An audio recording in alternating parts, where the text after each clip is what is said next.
afternoon. I'm Gael Sylvia, and you're watching Sylvia Global. Our global conversation today is with an incredible lady. Her name is Mary A. Tidlund, and she is the founder of the Mary A. Tidlund Charitable Foundation.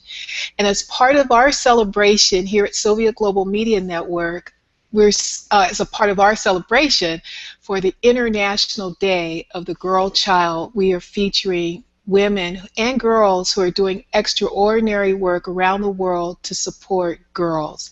Mary, thanks so much for being here with us today. How are you? I'm well. It's a pleasure to Good. be here. Thanks, Gail. Let our audience know, what city are you in Canada? I'm in the city of, actually it's a town of Canmore, Alberta. How's the weather there today? It's a little overcast. We're right in the Rocky Mountains, but it's beautiful. Must be beautiful, absolutely spectacular. You know, in 2011, the UN General Assembly declared October 11th as the International Day of the Girl Child in order to bring world attention to the unique needs of girls around the world. Can you talk to us about your charitable foundation and the work that you're doing to help women and girls? Yes, we work all over the world. We're in 25 different countries, and we work in health, education, and alleviation of poverty. And what we found is when we work with girls, it's the whole transformation process and giving them some leadership and skills and confidence and building their self-esteem. And we do that through the health, the education, and the alleviation of poverty. And when you see girls grow and make different choices in their lives and their behaviors, you know you have impacted them and change has been made. So it's really hard to get away from. It's very exciting work, and it happens everywhere, including the people that are in the foundation that are involved with the people we work with on the ground. This year's UN General Assembly's the theme for International Day of the Girl Child is innovating for girls' education. Mm-hmm. Girls' education is a big part of the work that the Mary A. Tidlund Charitable Foundation focuses on. Can you talk to us about some specific examples? Yes, in the last 15 years, we've sponsored a lot of girls to go to school, whether that's in secondary school, primary school, so young children that are girls or young kids that are girls, to secondary school, and then into university or college. We have grants that girls can apply for globally to go to universities or colleges in their country, and we'll provide the grants and some living expenses to go with that. So we've been doing that for the last 15 years, and we've watched girls grow and connect and volunteer and get heavily involved in their community, and all we get to do is step in there and kind of support them with some funding, and a lot of times we actually get to meet them and coach them along the way. Mary, how many countries are you working in? To date, we're in 25, or we have worked in 25 different countries, and we're currently in about 12 of those. What made you start the Mary A. Tidlund Charitable Foundation? What was your experience that led to the foundation's existence? Well, there's two areas. First, I was adopted into a family when I was born, or 11 days old. And the family that adopted me, the Tidlunds, gave me a lot of love, and I've been very successful in business and my life, and I thought I needed to give back some way. So my way of giving back was to create a foundation that I could put money into, but it's turned into far more than I ever thought it would be. And the second part of that is when I was in business in oil and gas, I employed a lot of women in a rural area, and I watched them grow by empowering them with education and training for all of our businesses. And I knew that that was the key. If we could fund women, it was going to impact families and communities in a big way. So we just took that model globally. I remember from an earlier conversation that you and I had that you have a relative in Europe who was also a philanthropist, and you connected as adults. Am I remembering that accurately? Yes, that's absolutely right. So this would be an aunt of mine through my birth mother that I met later on in my life, and she had a charitable foundation for restoring historical homes in Holland. And when she told me what she did, it kind of snapped in my head, and I thought, well, if you can do it, I can do it too. Mary, was there a specific moment as a young girl that someone made a profound impression upon you that you feel has seeded your work with girls? Well, I've had a lot of people support me in my life. And I don't know, my mother for sure, my mother that adopted me was amazing because she looked after, 45 foster children as I grew up. And I watched that continuous philanthropy of the heart on a daily basis in my home. So she was probably the most impactful, but I've had a lot of other people that have supported me all the way from university through being in oil and gas and a lot of the different businesses I've had. Supported you in what? Give some examples, Mary, please. Encouragement to build my courage and my confidence. One of the examples was just to go to university. My birth father, I found out had gone to university, and so I figured if he could do it, I could do it, because the family I was raised in, the Tidlunds, no one had gone to university. So that was very inspiring to know that. And then in business, I've had people come to me and say, try this different kind of technology, horizontal drilling, you can do it. And that particular mentor gives just enough of a push to say, okay, let's do it.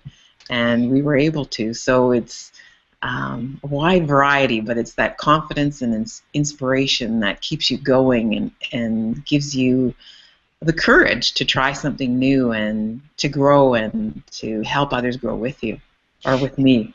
Mm-hmm. Mary, you come from a very large family. And can you just give a little bit of background about your family? Because I'd like for our audience to understand that there's so many wonderful experiences that you are able to relate to with others around the world because of your own personal experiences. Okay. Well, my family that I was adopted into is Swedish and English, and we're a family of 5, and 3 of my other siblings were adopted. And one of my siblings was a foster child that never was adopted, but he was part of our family. Then I have my birth mother, who is Dutch and who comes from one of the oldest families in Holland and is very large, and they're scattered all over the world. And then my birth father, was from Ghana and in Cape Coast. So I have many connections through his side of my family too. And luckily, I know all of them. We have a wonderful relationship. Unfortunately, both my fathers have passed away, but before they passed away, we built some amazing relationships together. What role did your fathers and other men play in your life as a young girl, so that the men who are watching this understands the impact that they have in the young girl's life and the value of that relationship?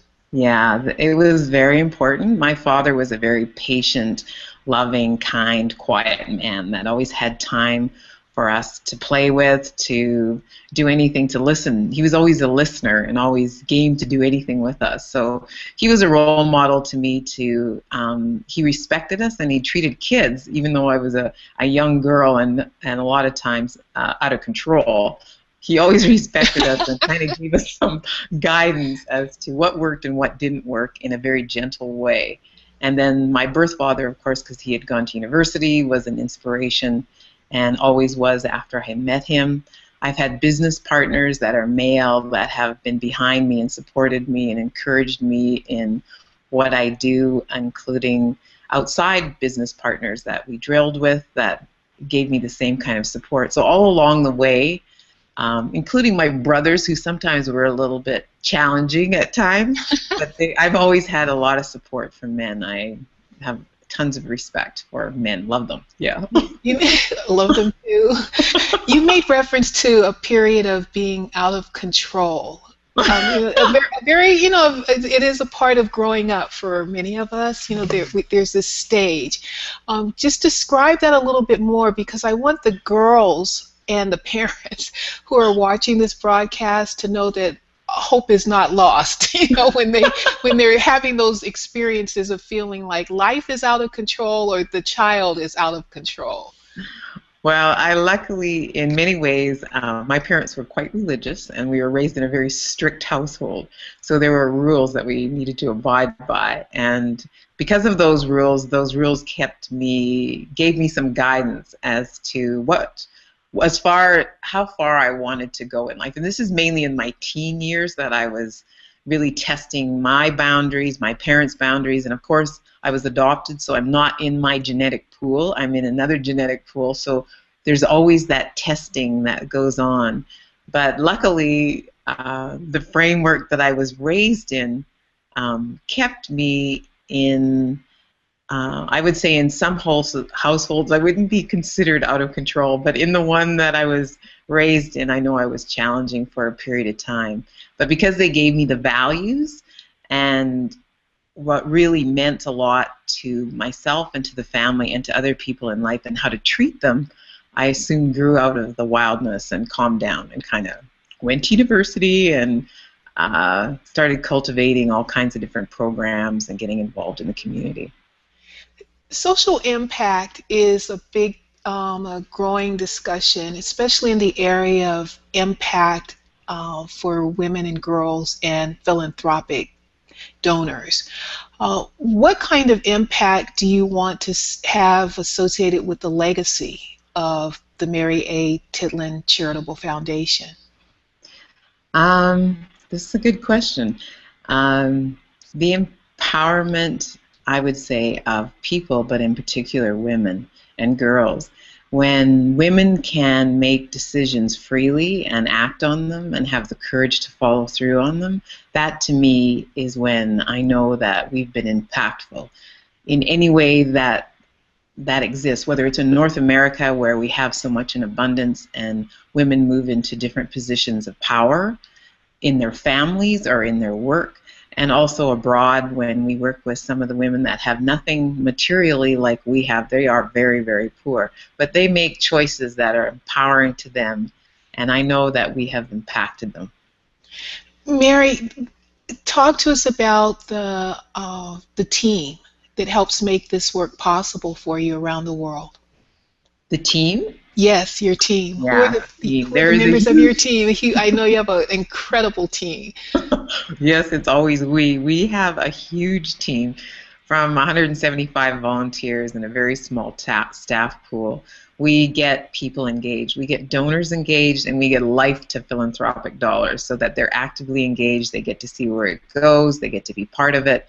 And so we all get to transform, not just the people and the girls and the women on the ground that we work with, but the donor themselves. What's the most innovative experience that you've had in the work that you're doing? That's a good question. It's hard to narrow it down. I think one of the most impactful programs for me that, because I was beginning, it was in the beginning of our creation of a foundation in 2002 when we went to Angola in Africa, and at that time it was 2 months after the Civil War had just been completed, and we started a microfinance program in one of the rural areas in Wombo with an organization called Development Workshop.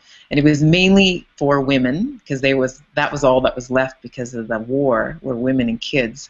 And I watched women grow and take this on and build themselves, and the self-esteem and the confidence were built, and they were trading and things in the market, and next thing they were owning their homes and they were sending their kids to school. And that was the first time I had seen microfinance and the impact that it could have. So it really got me connected to women and girls, and it really got me connected to what we could do globally.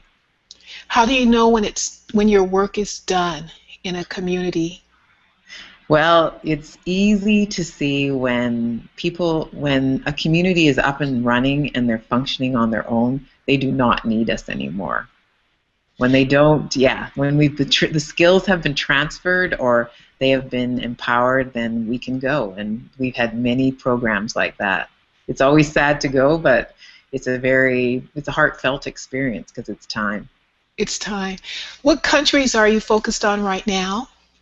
We are focused on Tanzania, Uganda, where else are we in Africa? In Senegal, and we're in the Caribbean through the Grenadines in particular. We're in Ecuador and Peru. We operate in Nepal and India, and I think that's about it for right now. Yeah. How do you identify the locations for the charitable foundation? In a various ways. Sometimes donors come to us with funds and an idea of where they would like to put their philanthropic dollars. And if we are in a country or we know of an organization that it fits with our mandate, we can make that alignment. And sometimes we create our own. So we have medical teams that we send globally. We have one going to Peru in a couple weeks to work in the Sacred Valley. So it's a mixture of the two. Well, Mary, you are and I are both members of an organization called Women Moving Millions, and the commitment is a big, bold gift contributing to the work of women and girls. Can you talk to us about the significance of Women Moving Millions in your work and to you personally? Okay, well, I sit on the board of Women Moving Millions, and so I get to get really in-depth conversations with a lot of the women within the organization, and it is amazing to be among like-minded women that all have the same focus and the same desires, and we can sit down and talk the same language. It's just a great community. It's really a safe space and a wonderful community because there's absolutely no dream that any of us could have that would be viewed as being too big or being impossible. Everyone is doing such amazing work at an incredible level that it makes us want to aspire to do more and to dream more and to engage even further in the work that our hearts are called to do, and that's the work associated with helping lives for communities and focusing on women and girls as well around the world. Is that what you're finding as well as a member of WMM? Oh, absolutely. You could get engaged in so much. It's hard to narrow it down. It's just great to have all of the different ideas and different programs that people are working in and how engaged they are. It's very inspiring. You can't walk out of a meeting without being inspired, that's for sure. What is your advice as a closing question for girls who want to be Mary Tidlund and have the kind of impact on other people's lives that you're having? Oh, my question. What advice would you give to them? I would say just step out and do it. Take it. Everyone usually it's the fear that holds us back, but I would say have the courage, connect with other women or other people, and do what you would like someone to have done for you in your life. Just go do it. Just go do it. Yeah. Mary A. Tidlund of the Mary A. Tidlund Charitable Foundation, thank you so much for joining us here on Sylvia Global, celebrating the International Day of the Girl Child. Congratulations, Mary, on all your work, and we thank you so much for joining us today. How can our audience reach your foundation and support you? You can reach us through www.tidlundfoundation.com. Or you can always email us at info@tidlundfoundation.com. Thank you. You're wonderful, Mary. Thanks so much for being here today.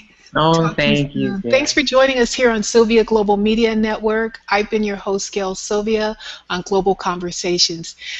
Congratulations, girls. It's good being a girl. It's fun, actually. And especially, we thank the UN General Assembly for recognizing the importance of being a girl child.